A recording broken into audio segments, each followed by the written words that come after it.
very much. So I've been, it means there is life. That is, I am a Ghanaian name. So I'm a researcher at the University of Bayreuth. I'm looking into elections and to why when it's election on that day you need, especially when you have a nice weather, there's way you still leave everything and you go out to vote. But I'm trying to do that in Ghana, explaining why people go out to vote. But aside that, I have a background in development, public policy. I've worked also in the development sector. I've worked with GIZ. I've done some consultancies, and I was very happy when we got to hear of the Migrant Media Project, and I was part of my colleagues from Ghana who attended the workshop. It was very interesting, and I'm glad that we went. Some of my colleagues went to the field and had this training, and I'm here. I've prepared to I think I'll just go into my speech. I prepared an introductory remark. So I want to first of all, once again, I want to thank the Role Agency for Open Culture and Critical Transformation for this opportunity, for inviting us here, and for giving me the opportunity to give these introductory remarks to set a tone for the discussion we want to have. I think the recent event of the death of some 39, I want to believe you know of the 39 Vietnamese that died in some container in England, shows that the problem of migration is not just an African problem, but it's a global problem. And I think somewhere last week also we had some one boat from I think Gran Canaria sinking with it went about 60 migrants, so who are actually from Africa, and most of them were Gambians. So you can see that irregular migration is accounting for the death of many young African men and women outside their home country.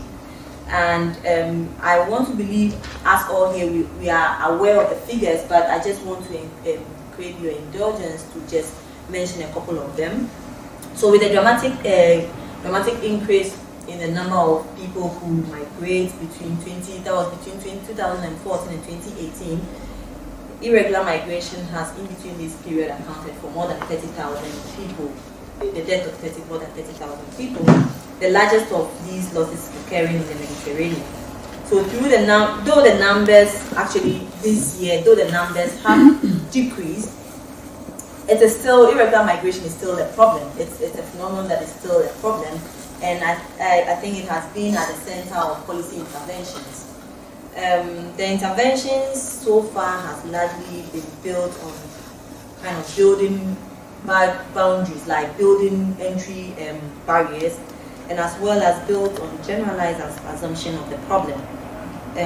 So I believe that generating a sustainable response to the problem of irregular migration, however, would require an evidence-based practical approach. And of critical importance, I think it requires knowing who the migrants are.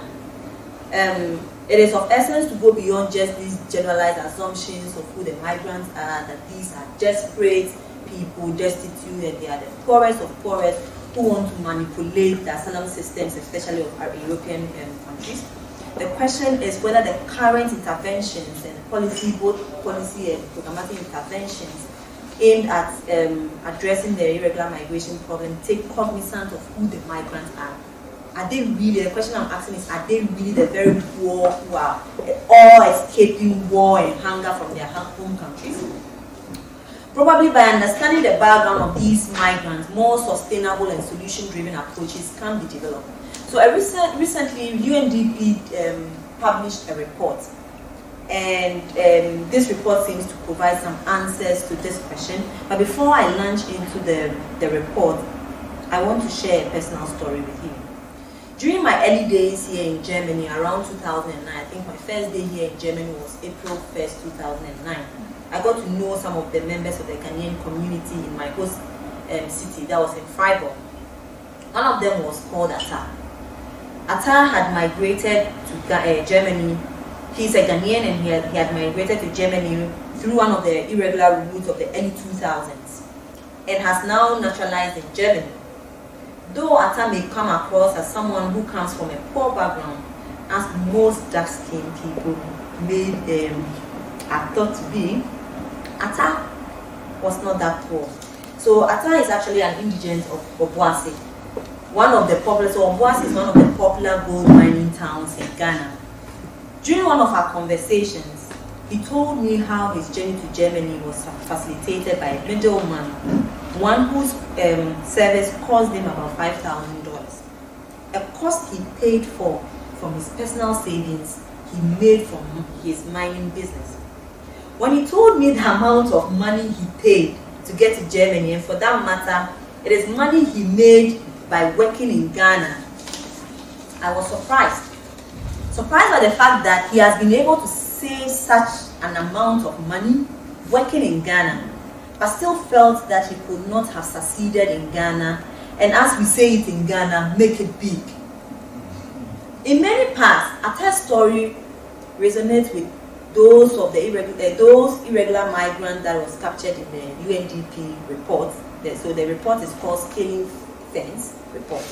So finding from this report shows that the earnings of almost half of the people who were interviewed, I think they interviewed about, I've lost it, that there were more than 1,000 respondents, more than, close to half, that's 49% of the people were earning, their earnings was competitive. When you put it within their country context, the earnings were competitive.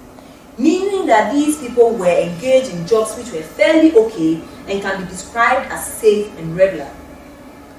But it also implies that the other half may be struggling.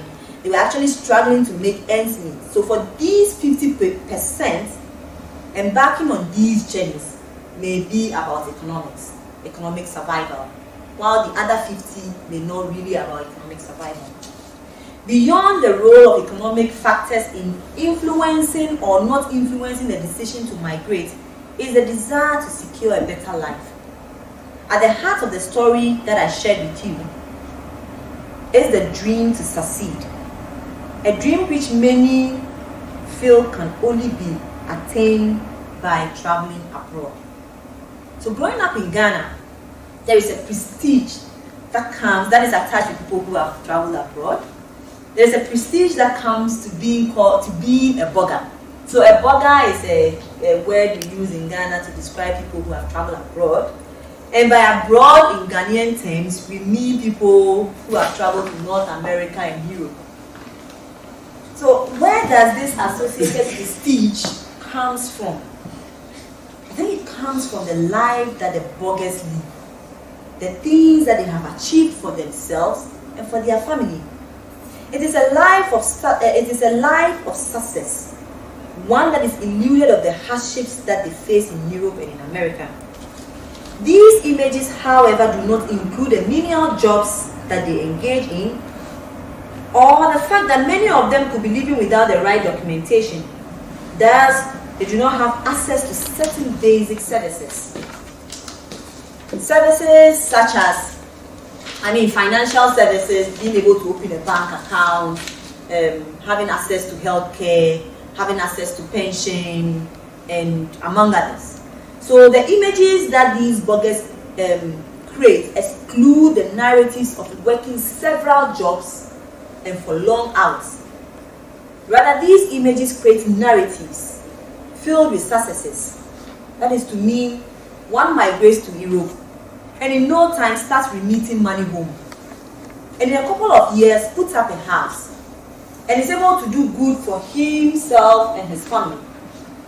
It is the images of these bloggers returning home during festive occasions like Christmas. So very soon, like as it has started now during this season, they'll be wearing flashy clothes with matching accessories, driving cars, and actually they speak with accents.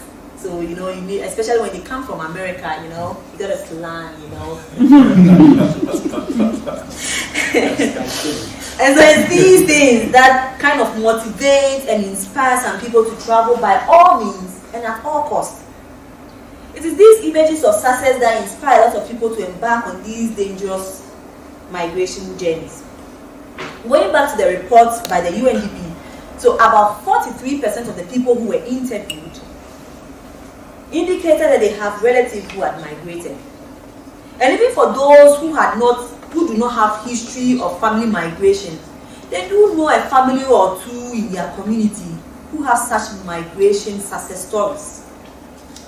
And I think the improvement in the last decade, the improvement in internet access, as well as a corresponding rise in the use of social media, has facilitated access to information like never before. As of this year, the global internet penetration rate stands at about 58.8%, and that for the African continent is about 39.6%. At this rate of internet penetration on the continent, with a corresponding social media penetration rate of 17%, the continent is not bad from the influences of social media, the social media boom. So on the one hand, this is a positive development because it promotes access to information, among other benefits. But on the other hand, it serves as an avenue for projecting and perpetuating these images. The images I've mentioned, just briefly mentioned. One which is fueling the inspirations to travel abroad. So these therefore shows that it speaks to the fact that the triggers of migration are complex. It's like there's a complexity of the triggers of migration. It speaks to the fact that the phenomenon is multifaceted. It is one which can be a culmination of inspirations and aspirations, not only in economic terms, but also of the dreams of the individuals to be successful. It also includes the fact that many are oblivious of the life that many of these celebrated bloggers live in Europe. And in particular, many are unaware of the dangers with the use of these dangerous irregular migration routes. And even for those actually who kind of are privy to it and kind of are informed about the dangers, they just can't relate to it. I mean, they just can't think that this really can be that dangerous. They just can't relate to the dangers when it is mentioned. And it is also the case that many do not see the opportunities in their home countries. They have dreams, they have desires to achieve something for themselves and also for their family. But actually they do not see how these dreams are possible in the current state of their countries. Hence the need to travel at all costs. This shows that the problem of irregular migration cannot be managed with a one-sided solution. A single-sided approach to tackling irregular migration from Africa would be like one which is built on a single story. And as summarized by the Nigerian novelist Chine Amanda Adichie, it says single stories create stereotypes. And the problem with stereotypes is not that they are untrue, but they are incomplete. So a framework to tackle the problem of irregular migration from Africa requires a combination of approaches, and more importantly, it should be evidence-based. Current interventions have largely focused on building barriers to impede the entry of these migrants into Europe, as well as into the labor market. Do not get me wrong, I am not advocating that irregular migrants should be given free access into Europe and to the labor market in Europe. But even as an African, when I see young, energetic African men and women strolling aimlessly in the parks and city centers here in Germany, I get concerned on two levels. So first, these are young, energetic people with dreams and sometimes skills. But for some reasons, they have their productive years being wasted away. Secondly, this is cost to the German taxpayer, whose money is being used to finance the living cost of these irregular migrants without return to the German economy. Hence, it is not surprising to see the uprising of populist sentiment in this regard. I believe it is time for policymakers and relevant stakeholders, both in home and host countries, to find a sustainable solution to this problem. One would ask, where is the motivation for the government on the African continent to want to curb irregular migration? I would want to crave your indulgence to allow me to be a bit cynical here. So after all, Is it not the case that the fewer numbers that stay on the continent, the fewer job placements will be required to be created by these governments? But that should not be the case. The wasting away of African youth in the Mediterranean, as well as in the parks and city centers in Europe, should be of concern to its leaders. After all, one of the factors that facilitated the development of China is its labor market. The fact that China was able to offer affordable labor to the industrialized world, an incentive which attracted industries industries to the country, creating the economic boom that we see today, should give insight to the leaders of the African continent. So having their youth wasting away either en route to Europe or in the parks and city squares in Europe should spark concern among them. And for their counterparts in Europe, aside concerns of how to manage a migration crisis, in order not to aggravate the growing populist anxiety, there should be the desire to find lasting solutions. A desire I want to believe exists. The question then is, what can be done? And I must say that this is not a question I can assume that I know the answer to. Not at all. But based on some of the points raised so far and my knowledge of the context, and I think some of which that my colleagues will be sharing very soon, I can confidently say that an approach to tackling the problem should first and foremost be multidimensional. And as I also, like for instance, so one of the, as I have indicated, most of the migrants, for instance, who embark on these journeys are not necessarily the poorest of poorest, which implies two things. So there is it implies that there is the motivation, the motivation to travel goes beyond just economic inspirations. And it is sometimes has to do with the prestige that comes with traveling abroad, and the perception that one can only make it by traveling. So debunking such false narrative is key to reducing the number of people who leave their home countries for Europe. Second, some of these people who leave might reconsider their stand if they are well previewed to the opportunities in their home country. Creating an awareness of the alternatives to traveling to Europe is key, as the huge sums of money hitherto being given to smugglers and middlemen can be invested in their home countries. Investments which can create jobs, not only for they themselves but also for others. In all these solutions, I believe that African diasporas, the Africans who are in the diaspora, have a role to play, and that should be strategically recruited into the fight against irregular migration. The above mentioned, I believe, are the bedrock of the Migrant Media Network project. The project, which has so far been piloted in Ghana, does not only seek to create this awareness of the dangers that come to taking the irregular routes to Europe, but also seeks to highlight the importance in the home countries. And of particular relevance to social media, the project seeks to provide young Africans with reliable information, not only on safer options to migrate to Europe, but also on the need to scrutinize information on migration that they obtain through social media about their life in Europe. To conclude, I would like to highlight the need for such awareness creation by ending with a quote from one of the participants from the training in Ghana. I read, "I am happy I have built some capacity from this workshop.